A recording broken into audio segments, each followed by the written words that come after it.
everyone. Such a pleasure to talk to you. Such a diverse panel we have power packed for you all across the continents. We'll start with a very quick round of intro. I'll go first if that's okay with everybody. My name is Amit. I'm the founder of an edtech startup here in India. We teach kids how to speak in English using AI, NLP, and a lot of interactive animation. Previously, I was head of YouTube here in South Asia. With that, I will start jumping geographies and ask our panelists to introduce themselves. Abraham, do you want to go first? Yeah, hi everyone. I think I'm known to at least 3 of our panelists here, Vishal, Anna, and Akshita. So it's only Greg and Amit that probably I don't know, but just for the sake of introduction, I am working in an organization called the Toons Media Group. We are based in Trivandrum in South India, in Kerala. I will say the best place in India, the best state in India, the greenest and the most cleanest part of India. I mean, I have to promote my state, surely. But jokes apart, we are a company which have been around for about 25 years into the space of animation, and we've largely focused on kids animation content. So over the years, we've actually produced our own IPs. We've co-produced a lot of IPs with multiple studios around the world, and we have also done pure service work. So these are the 3 activities which we've done. Then we diversified into distributing our content to broadcasters around the world. We acquired a company in Spain along the way who had a fairly good catalog in Spanish content called Imira Entertainment. So that is now part of Toons, and it has become Toons now. Imira is now transformed into a production organization. We also acquired another company in Ireland about 3 years back, one of the largest animation companies in Ireland, situated on Galway, on the Galway side, not on the Dublin side, Galway side, called Telegale. It's actually a relatively big company, probably as big as Toons, and it was a fairly good acquisition that we did about 3 years back. So we now have distribution vertical also in our company, and then we also have a digital distribution arm where we've got a bouquet of YouTube channels, and we are distributing our content on a lot of platforms around the world now, which is something which we are focusing on more and more. And we've got our own OTT platform also. And very recently, we've also launched our own pay TV channel in Indonesia, which is a satellite channel in Bahasa language. We've got plans of launching more channels in countries like, countries of the Middle East, Pakistan, and some of the other countries as we go along in free and pay TV space. So that's in short about me. So amazing. A very, very warm welcome to the panel. Akshata, do you want to go next? Sure. Thank you, Amit. Hello, everyone. I'm Akshita. I'm based in India, and I lead the family and learning content verticals for YouTube. I don't think YouTube needs any introduction, so I'll keep this short. But in my role, I work on development of kids content and family content, as well as all knowledge-based content. So yeah, that's it about me. Yeah, she forgot to mention that she's been in this space for a very, very long time. She's been an entrepreneur before, but yeah. Since you mentioned it, I think a lot of people attending this event would know me from my previous role, where I used to run something called All About Animation, where I used to write about animation. So I think most attendees who've been in the animation industry for a while would know me. So hello to everybody attending.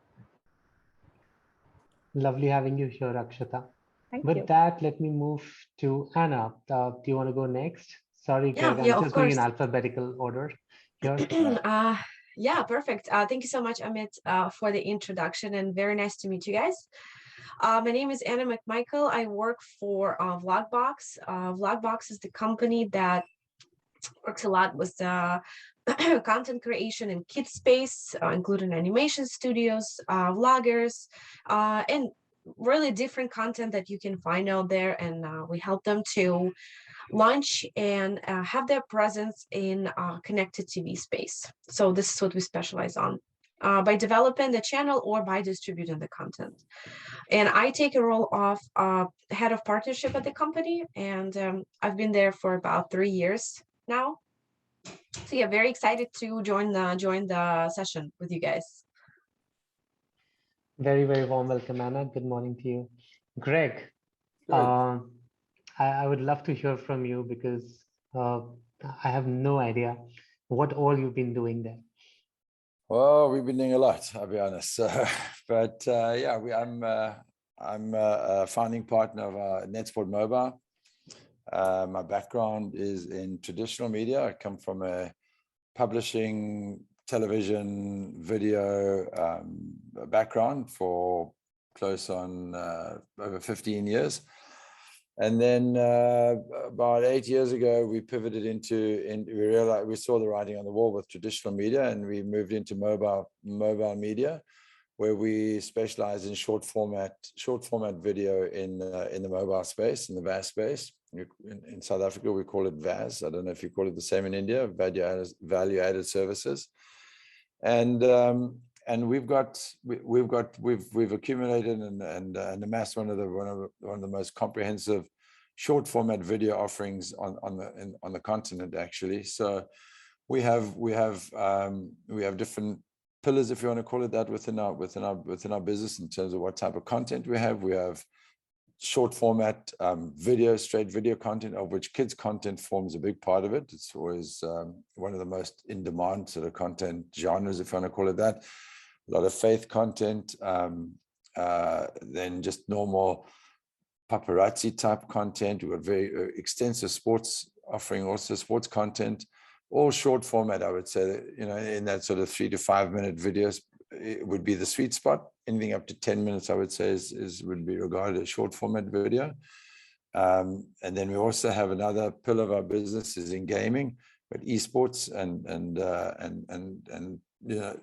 a very sophisticated esports platform, as well as your basic HTML5 type of games. Then also we have sports predictors and fantasy leagues, which is also very popular in Africa, especially football. And then another very important part of our business, which we launched just over a year ago, is an education platform. It's all supplementary education. So in other words, it's not curriculum based. It's more supplementary, how to improve your English, how to improve your maths, old exam papers, etc.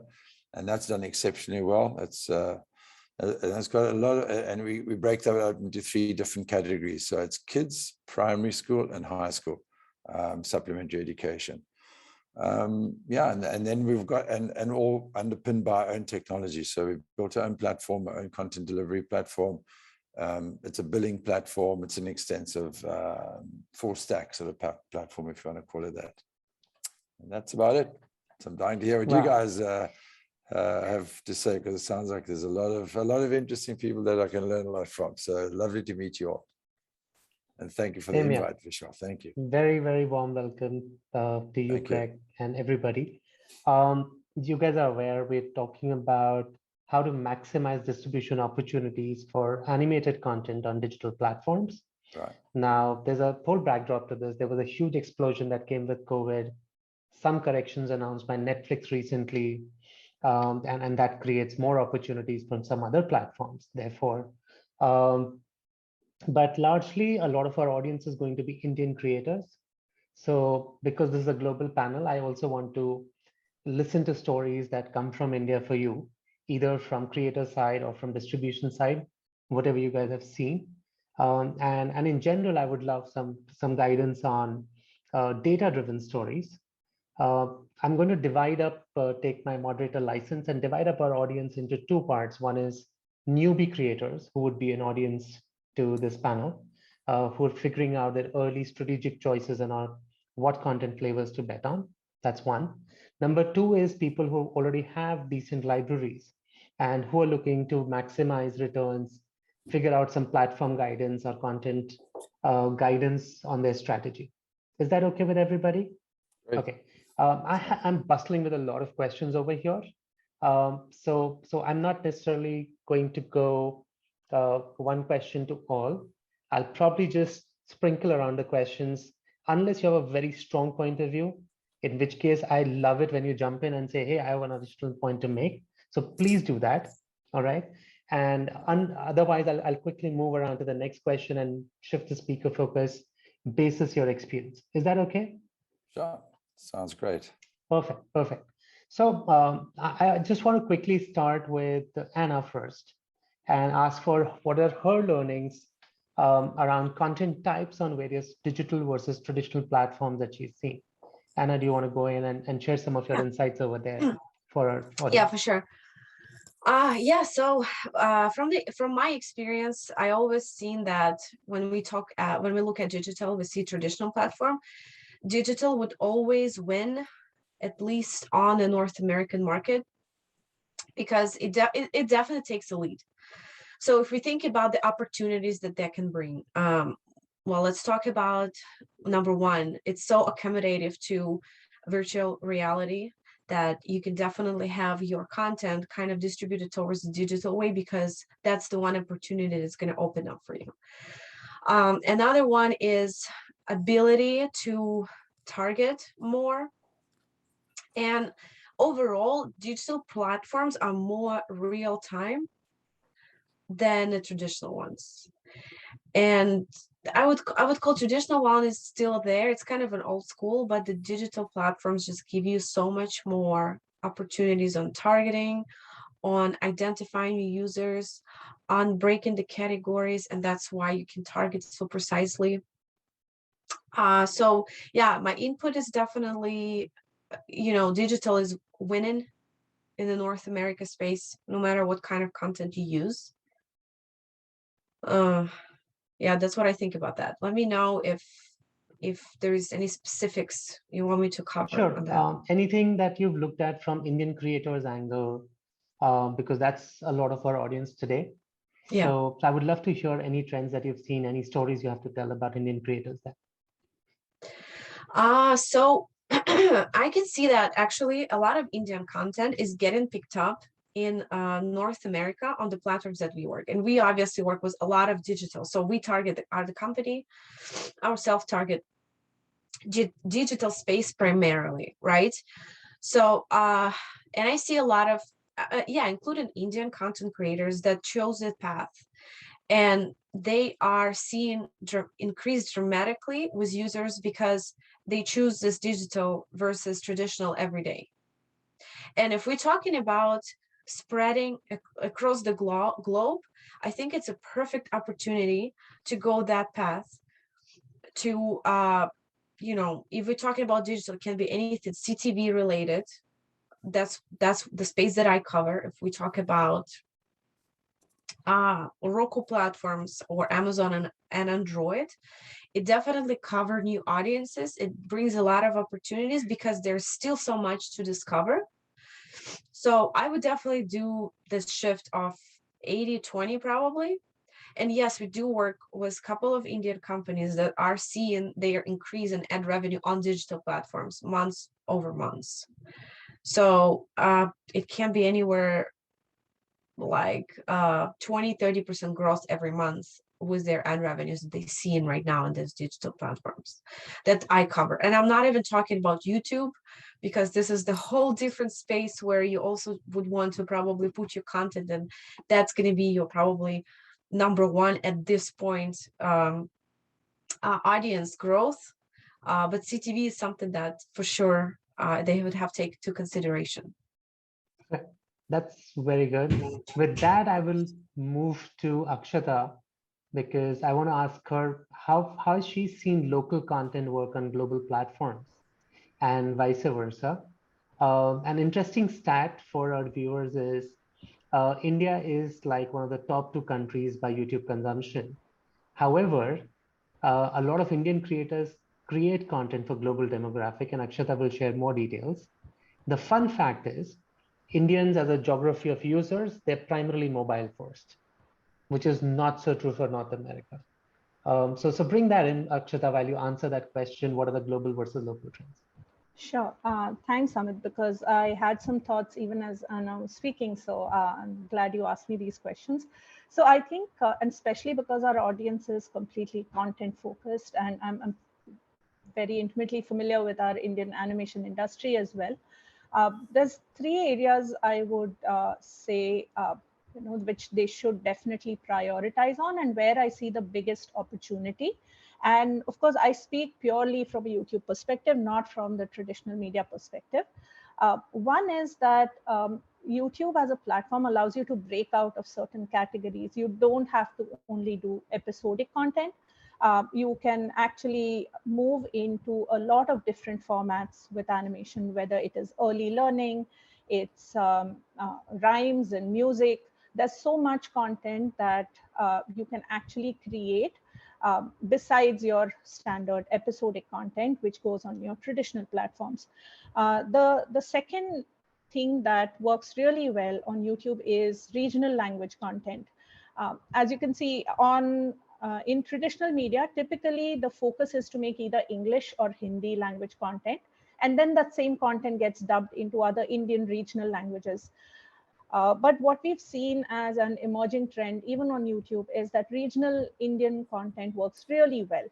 And not just watched by Indian users in India, but a lot of the Indian diaspora that lives outside, where you have young parents living with their kids. The grandparents are back home. They want their kids to learn their native tongue, their native language.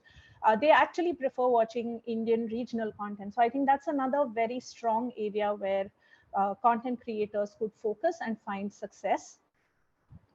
And I think the third area is basically educational content, because animation is a beautiful way for getting kids to engage and interact. So I think that's another area which is seeing a lot of success and a lot of viewership.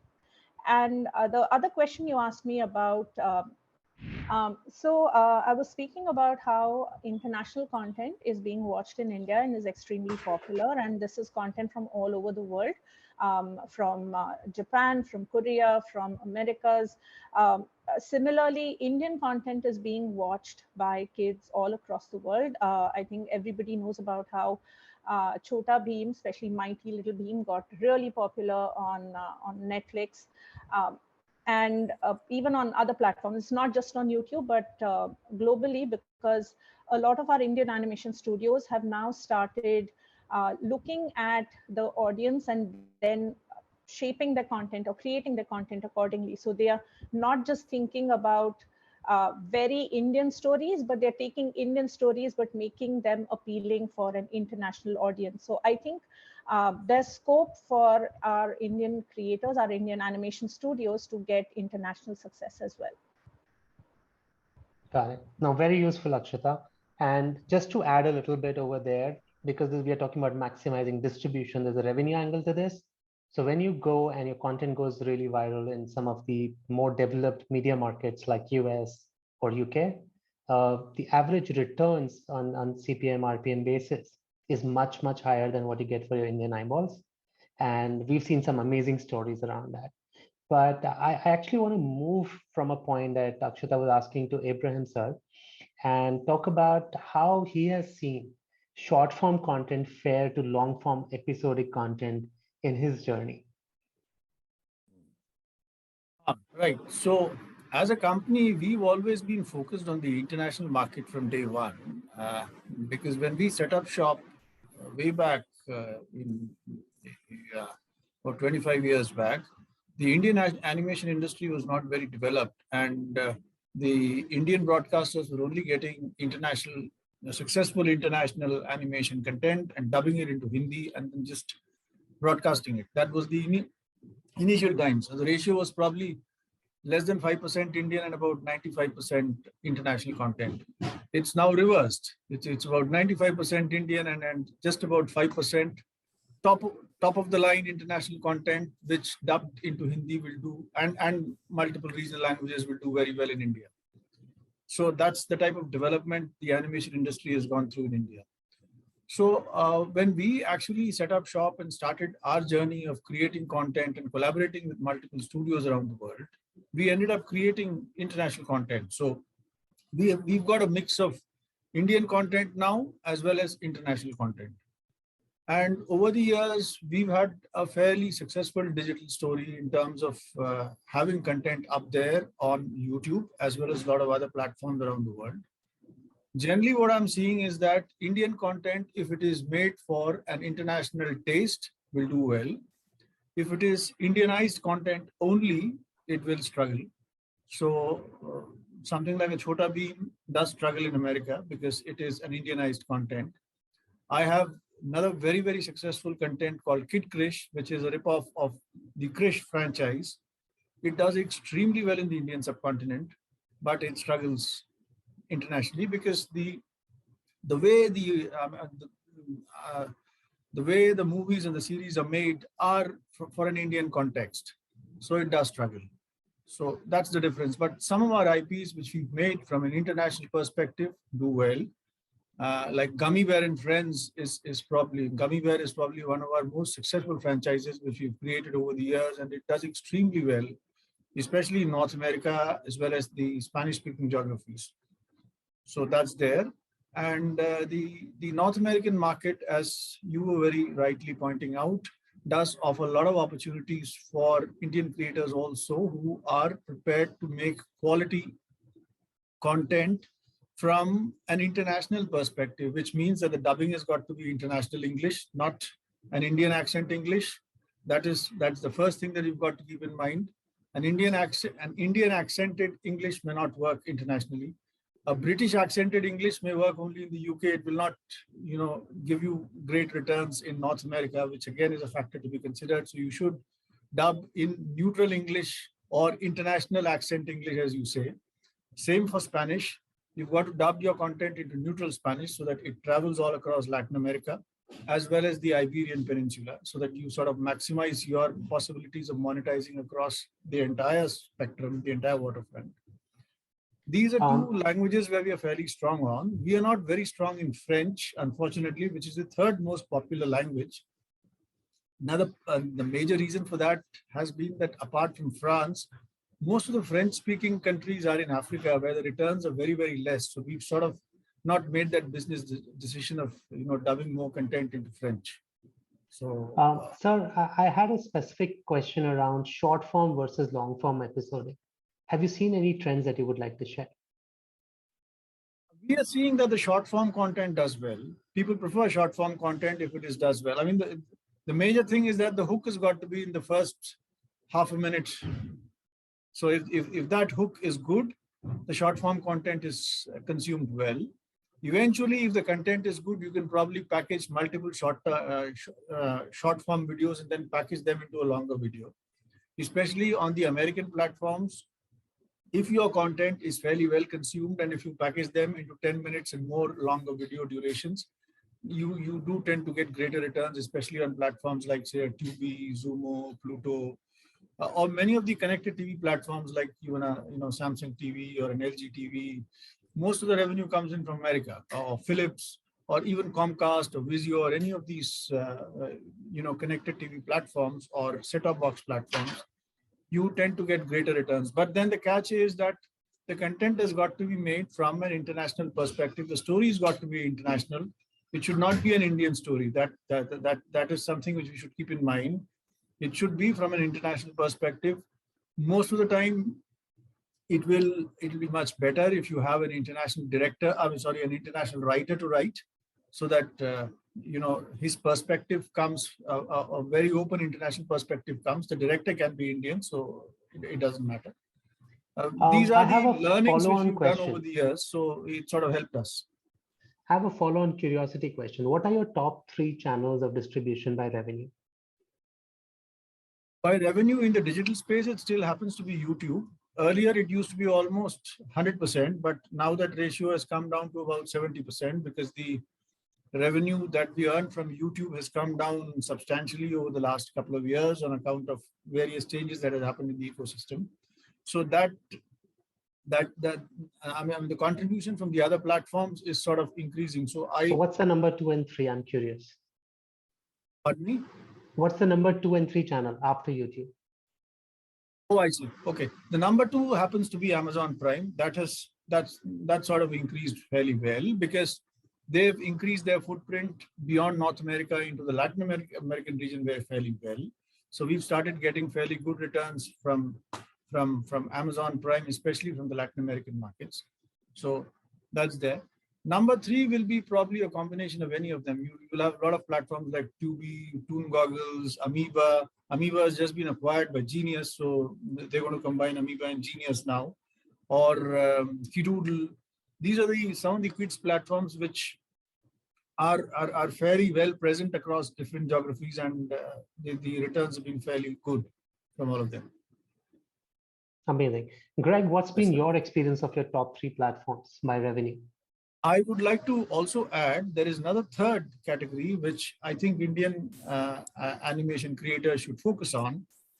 If they've got their OTT platforms and if they've got their apps, you should be open to do a lot of telco, alliances where you should integrate your platform into a lot of telco platforms, especially in the Middle East and in Africa and in Southeast Asia, where there is some amount of revenue to be made. So either you tie up with a VAS company who's doing the business of VAS serving to a lot of these telco platforms, or you get into any aggregator, or you get in touch with the telco directly. But this is a business opportunity. It's not so great in North America because the market has evolved beyond that point there. But this opportunity does arise in Southeast Asia, Middle East, and Africa. Sure. Great. Over to you. Yeah. So our business is focused mainly in the telco industry, which is talking about. Everyone was we operate in the VAS industry in Africa, very strong in South Africa, and into Central Africa is a bit more tricky. Big numbers in Nigeria, but there's all kinds of monetization issues. There's issues about getting money out of Nigeria. There's very low ARPUs there, so. Nigeria is a big fish, but it doesn't give that great returns as what they make it out to be. The most lucrative market is in South Africa still. North Africa is becoming very interesting now. We're starting to explore that, and we've signed some contracts up there for the Arabic countries of Egypt. Egypt is a lucrative market. East Africa is also. Sorry, I'm answering your question because we operate only purely in the telco space. And East Africa, Tanzania and Kenya is a very good market as well. It's English speaking, which is good for in terms of not having to translate or you've already got the overwhelming majority of your content in English, so you just slot it straight in there. They're not too particular about the accent, so just a decent English accent works there. The West Africa on the Franco-French side, that as you're saying, it's a little bit more tricky, but there are 1 or 2 good markets there. But the issues around the telco space has always been, the actual, it's a very sensitive market in terms of your price points. Your price point has to be right. You've got to have the right flows on your actual content. Every click that you got to click to get into to opt in, you get massive drop off if your flows aren't right. So we've got a very good relationship with the telcos. We negotiate better flows, making sure that we've got the right flows.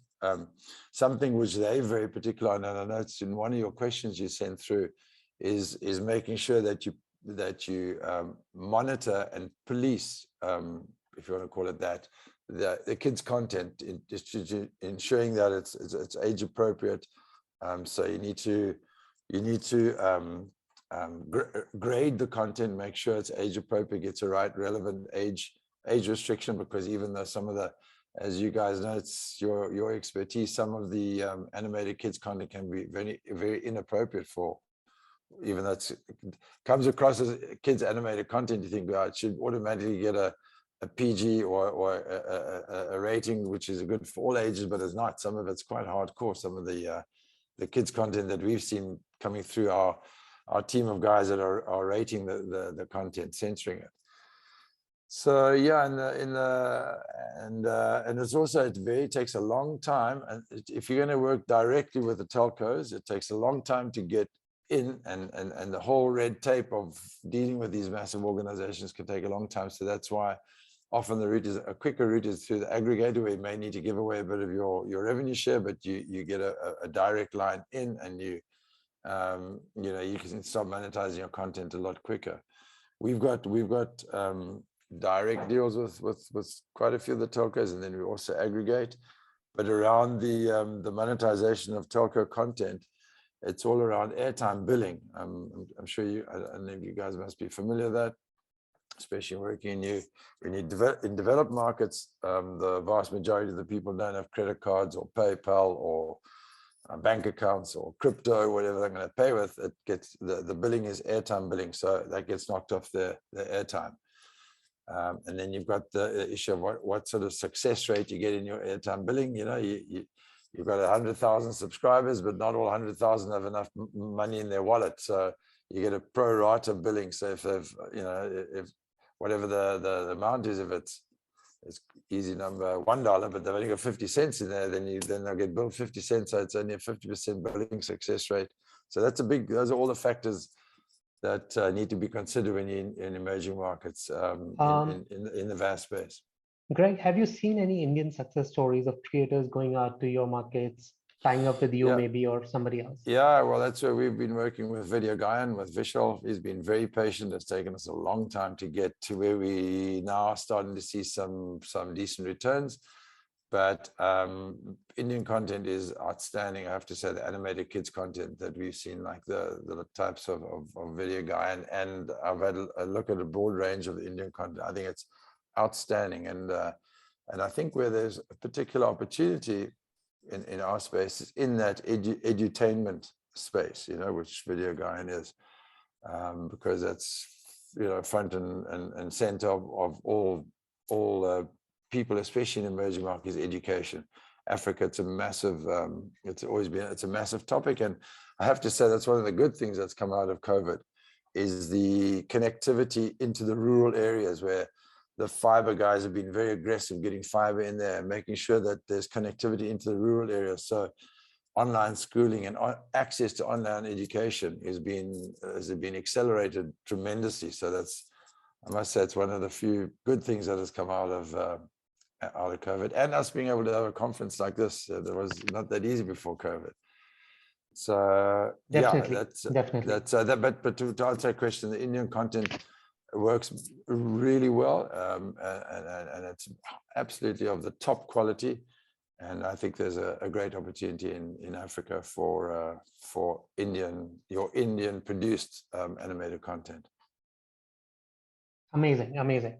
Now that we've had one round of questions to everybody, I actually want to move to a rapid fire format, but it's a panel, so don't worry, you won't be on spot for too long. The reason is I'm bustling with questions. I've got like a huge list to go through. So take 30 seconds each, throw in your top 2 points. Remember, you're talking to Indian creators, and come out with that. My next question is to Anna. Why is CTV snowballing in certain markets, and how to monetize all that momentum? Yeah, it's a great question. And actually, I've been spending quite a lot of time to explaining why it's a big deal, right? And Greg, as you said, you know, COVID accelerated a couple of things, and connected TV and OTT space is also the space that was accelerated by COVID. So the reason why is because everyone is kind of, you know, getting rid of linear channel. They not linear, sorry, I mean cables. So no one really wants to kind of be engaged with that anymore. And so everyone wants to do on-demand type of engagement, and it gets very, very popular. And if you look at the numbers, if I just come up with the United States, it's been growing dramatically. So I would say 80% of people in the United States, at least, they already have at least one connected TV device at their house. Now we're looking at different markets that are picking this trend, which is LATAM and a lot of Europeans. Sorry, this is rapid fire rounds. I'm going to interject more at the cost of being rude. But how do you monetize all that momentum in North America?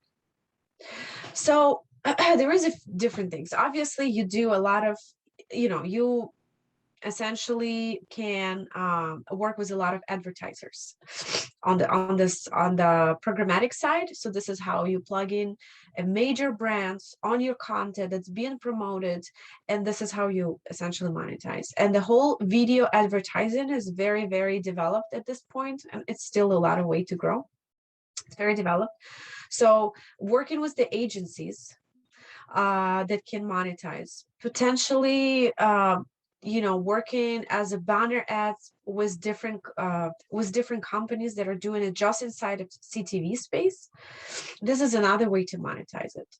But essentially, if you have enough of hours for your channel, or enough of hours of the content that is out there already, you have higher opportunity to monetize it faster and bigger. Right. On a So bigger is that scale. a sales shout out like we should all approach Anna, because it sounds too big for a typical audience that we have today? I mean, you can take it whatever you want, but I'm just love the fact that the CTV I love the is sales growing. pitch, by the way. That's why I'm plugging Yeah. it in for you. I think Yeah. that's why ecosystem enablers exist, because Yeah. even if you are like a small creator, you can approach these enablers and encash that momentum. My next rapid fire question is to Abraham, sir. YouTube is one of the most popular ad supported platform. Like you said, it's your #1 channel for distribution. What kind of animated content is most popular on YouTube for you, and why? Well, for us, the most popular content on YouTube is chase and slapstick comedy. That's been the one genre which has given us maximum returns on YouTube.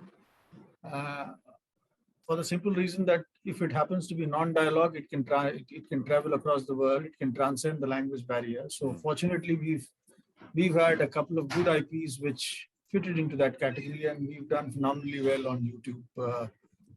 For those IPs, we also had fairly good broadcast support for those IPs in India with Nickelodeon. So probably it helped. But I think that help did not matter much on YouTube, because the YouTube rights for India were not with us. So we could not take advantage of that monetization in that traction in India. But generally, slapstick comedy has been, slapstick and chase comedy has done extremely well for us. Amazing, amazing. I'll move on to my next rapid fire question. That was very crisp. I appreciate it, Abraham, sir. Akshata, you're on the spotlight. How do content creators and platforms deal with insensitive and inappropriate kids content? Okay. Remember, Really answer good from both question. sides, creators and platforms. Yeah, absolutely. I think it's very, very important to first understand what inappropriate content is. Like, how do you define inappropriate content? Because there's one part of it which is very straightforward. You know that it's not age appropriate. In the sense that there are certain topics you don't want to put into kids content. So that's a no-brainer. I think most people understand. It's a common sense thing. Just be mindful that, what would you show to your own kid? Just make content like that. Don't make content because there is a trend or there is something which is, which you think is popular on certain platforms. But somewhere you know that there's something not right. So I think that's one. And if a creator is in doubt and they're not certain about what would be age appropriate or what would be suitable for kids, and this is something I must say Indian creators don't do very often, is work with child specialists, with child development specialists. They can actually come on board as consultants and guide you on what is the best content and how you can make it entertaining, engaging, but still be within the guardrails, right? So that's from the creator's perspective. And also when I said, there's something which is very clear and something which is not, the not is where there are cultural nuances. So for instance, in India, in a lot of our popular content, food, showing kids eating or doing, the comedy involves a lot of food items. It's acceptable, it's considered suitable. But then in certain markets, as we've observed on YouTube, it's considered a bad habit. So you might want to know your audience before you make the content and decide. So that's the responsibility on the creator side. On the platform side, I think, and this is something we've also at YouTube taken very seriously, is if you're an open platform, which means that there are no gatekeepers. A creator can come, upload their own content. We are not monitoring at that stage. We only look at the content after it has been uploaded. But there are other platforms, like say, if you take your property to Amazon or Netflix, they will decide whether or not that content is okay to go onto that platform. So for YouTube, it becomes imperative that we have very clear guidelines on what is considered high quality and what is considered low quality. And we've done that, and we make that information available to creators so they know what is okay and what is not okay. And to even develop those, we work with child development specialists. And then, of course, we enact these policies very strictly. So if there is content that is considered inappropriate, either it gets flagged by the community, or parents can flag the content, and then we take action. But it's definitely something we take very seriously. Thank you for that. Yeah. I think there's a lot of change that happened in the kids space over last couple of years around this. So this advice is worth in gold for most of you in the audience. Greg, you're on the spotlight next for a rapid fire. How to create the most engaging content for both family and kids? Something that if I could say with my daughter, what would I watch with her? Is that what you're meaning? How do we both enjoy this similar type of animated content? And something one of the content guys that we work with here in South Africa that have done extremely well with animated football soccer content are guys called Super Strikers. I don't know if you've heard of them before. Yeah, it's there on Disney in India. Okay, yeah, they're based out of Cape Town here, and they've done a brilliant job like that. And I was thinking something like that now, if you have a son and you could watch that kind of content with him, because it's it's father son, he enjoys it, you enjoy it, and something I don't know if there's anything like that around the IPL cricket. I would imagine that would be I would think that would be a massive success in India and elsewhere. But I think those sort of, around those sort of topics of saying like food also, little cooking, animated cooking, teaching recipes, which parents and the kids can enjoy together. Or travel. Also, travel is something that parents and kids would enjoy. So it's all of those are educational. Sport isn't necessarily educational. However, there's also some very good football content that we have called curver coaching skills. All these little ball drills for the boys and the girls to learn. And you could create very clever animated characters of these different football drills. And that's something that, say, a father and a son or father and a daughter, she plays soccer or whatever sport that may be, that you could do, engage both parents and kids in that respect. Those are some ideas that jump to mind. Amazing. My next question is to you, Anna. Mobile versus OTT versus CTV. What does the future look like to you? So I think we can really compare all. It's like, well, first of all, CTV is come more for, like, it means devices, right? So when we talk about the actual devices, that is connected TV space. When we're talking about the content, this is OTT. And then mobile is something different. So I don't think that one thing is going to overcome another thing. Like, they both have different like missions and targets, and user would watch and use mobile versus CTV under the different circumstances. So I would say, if you approach the space, you would have to take to consideration both, because like, for example, you can have something on connected TV as a content, but then on the mobile side, you can create like a little game and actually we had experience doing that for one of our clients, where we brought their YouTube content on connected TV space, and we created an app for them. And then on mobile space, we had a little mobile game that is kind of interacting with that app on CTV. So that was something, I think they're going to work accordingly, close together, but they're never gonna overcome each other, because it's two different verticals, that two different spaces that has to be developed and taken into consideration separately. But they're both gonna evolve. Sorry. Yeah. Go ahead. No, go ahead. I was just saying, just to add to that, there's a whole framework to this. Okay. So if you're a content creator with a popular IP, all right, Yes. just think of a very popular platform like YouTube as your marketing partner. All right. Yeah. You can put in a lot of interesting short form, build a huge community out there because it literally has billions of users. Where else Yeah. can you get that and monetize? Now take some of your super fans into more niche play, wherein you can give them a very premium experience around a game where you can monetize that more in your control away from the platform. We've seen a lot of creators do this successfully across varieties of merchandise, not just Mhm. OTT and CTV. Some people have gone in and taken their short form IP, build a whole long form shows for broadcast, for OTT. Some of the people have built mobile apps. Some of the people have built a huge merchandise play or meetups. Oh, A lot of creators, they do books, sorry. for example, meet and greet, public performances. So the sky's your limit if you start seeing this as a funnel of your super fans, right? And that's just begun to be very different game across the CTV explosion that's happened in North America over the last couple of years. So make sure you're encashing that whole momentum. All right.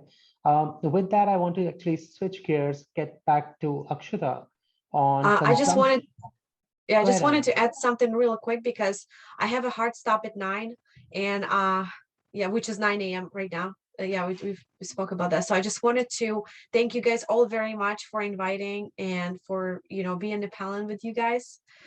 If there's any other questions to me, shoot I have over one and quick I can, question. Let me yeah. do that first.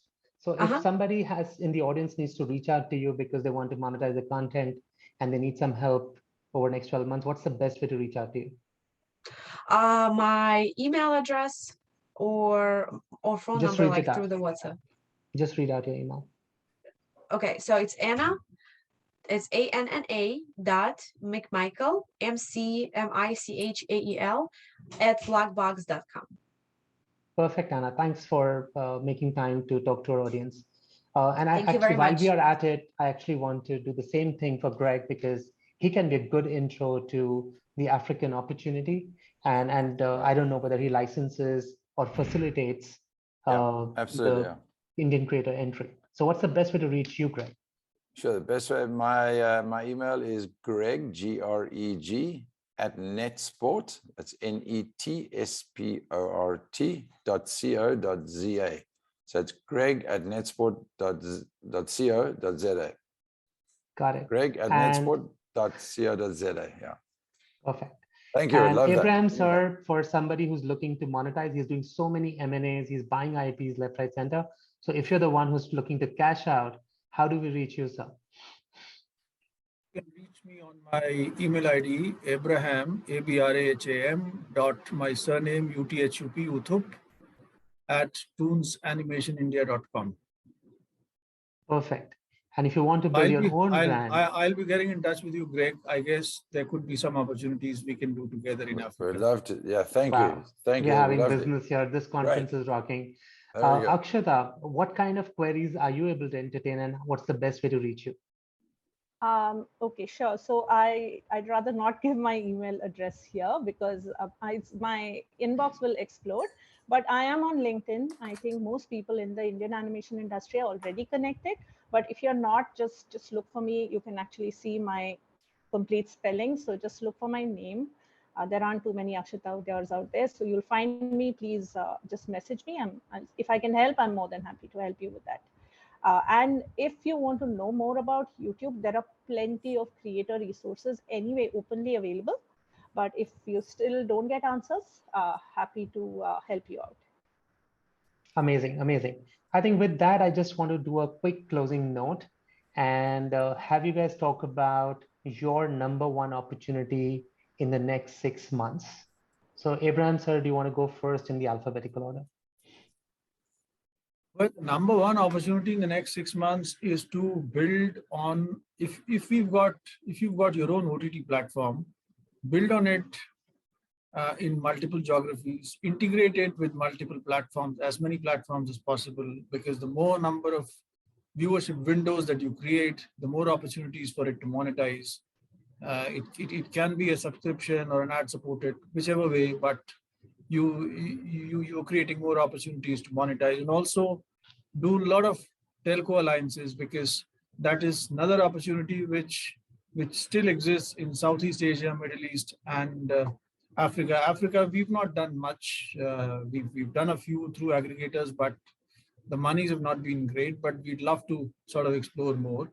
Incidentally, our promoters do come from Africa, by the way. They are Indian. I mean, they are Indian origin Gujaratis who've been born and brought up in Kenya, now settled in Switzerland. So we do have a great African connect. So we'd love to do business in Africa, but I'm sure you've got to be patient in Africa. You've got to give it a little bit of time, be patient. But these are, I mean, you maximize your display windows. That's it. Okay. So one more emerging opportunity for you, Abraham sir, is EdTech is exploding and not all startups do their proprietary content. Yes. I'm into EdTech. So we should shake hands after this conference. Absolutely. And just for your information, we also have a training division in our company. We've got an academy at Toons, which teaches kids animation. It's also gone online now. So I'm aware. I'm sure we could, Definitely. Greg, what's your number one opportunity in the next 6 months? As Abram was saying, I think to concentrate on your existing content and platforms that you have in place. And for ours is very much around the educational platform that we have. We're going to roll that out into Africa, and the same with our kids. We've got a kids platform, which Video Guyan has a lot of content in our kids platform. It's called Kids World TV, and we've had a very successful launch in South Africa, and we're going to be rolling that out into other territories into Africa. So with MTN, one of our big partners is 22 countries in Africa. So we've just launched it about 8 months ago in South Africa, very successfully, the Kids World and our education, and now we're rolling it out into other territories in Africa. My quick 2 cents is to additionally explore North American distribution opportunity, unless you've already done that. Because that's what we learned from Akshata, that a lot of content is traveling from local to global and monetizing really well in those markets. Akshata, what is your number one opportunity in the next 6 months? Thanks for the question. I think it's very important for all the participants at this conference, actually. And since you said you have 2 different kinds of audiences, I'm going to give you more than one answer. One is, of course, regional content, because that is an area where there's a lot of demand, but not too many people are focusing on. So, tap into that, tap into whichever language you're familiar with and make content, because people are watching. The second one would be if you're doing preschool, nursery rhymes, all kinds of preschool content, I would recommend aging up your content. Because if you have a popular IP, if you have a popular set of characters and kids who were young and they love that, now they're grown up, they're going to stop watching it. I would highly recommend that you age up those characters or make content that's suitable for slightly older audiences. And finally, what a lot of other people have echoed here is education. Animation has a huge place in education, so that's definitely a space that people can explore opportunities. You could work with the edtechs, you could reach out to, there are a lot of edtechs in India, it's definitely a booming place. But if you're going it alone, if you're making your own educational content, just one request is please focus on pedagogy as well. Don't just focus on the entertainment value, make sure you have a strong pedagogical partner. So yeah, these 3, regional, aging up your content, and education. Amazing. And because I'm a huge education evangelist and you're into learning, my 2 cents is go deeper into languages, because if I look at just Telugu ecosystem, just Tamil ecosystem, just Marathi ecosystem, they are bigger than UK. All right. So start thinking like that. And it's not only about diaspora. You can have a super fan strategy like we discussed earlier and still make decent money. With that, I want to quickly thank GAFX and ABAI. They're doing such a fabulous job, driven by true entrepreneurs, truly ecosystem initiative. Video Guyan people, I want to give a huge shout out to them. And just want to thank them for bringing all of you together. An amazing panelist. So huge thanks. We got some amazing advice. I want to wager like which person in the audience is going to make the first million out of something new that you learned today. just go back, write to us, any of us, or to AY, whatever forum they allow you to, and share what was your biggest insight for today. I would love to hear that and read up that if there's a way you could do that. I am reachable on Twitter and LinkedIn quite openly. Twitter more easily because LinkedIn I'm sort of maxing out. But thank you again for all our lovely panelists for making time to talk to us. Bye-bye. Thank you, guys. Thank you for a lovely evening. And thanks for some very insightful information. And lovely to meet you all. And we'll speak, Thank everyone. you. Okay. Same here. Thank you. Same here. Thank you very much, All all right. of you. And, lovely to meet Yeah, you. thank you for having us. Thanks for running it, Amit. Thanks very much. Great. Bye-bye, everybody. Thank you. Bye-bye. Bye-bye. Bye.